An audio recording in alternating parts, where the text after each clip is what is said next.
روزہ رکھنا اور رات کو قیام کرنا، قرآن مجید کی تلاوت کرنا، لوگوں کی افطاری اور لوگوں کی خوراک کا بندوبست کرنا، اور اللہ ذو جلال کے سامنے ہاتھ اٹھا کے دعائیں کرنا، اور صدقات اللہ ذو جلال کو راضی کرنے کے لیے پیش کرنا۔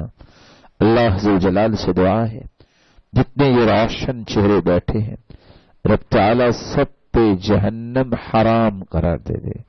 مولا کریم جتنے یہ بات سننے والے ہیں اے اللہ ان میں کوئی بیمار ہے تو ان کی بیماریوں کو شفاؤں میں بدل دے، جو کسی مصیبت میں ہے ان کی مصیبتوں کو خوشیاں بنا دے، جو کسی بھی تنگی میں ہے اے اللہ ان کے لیے آسانیوں کے خزانے کھول دے۔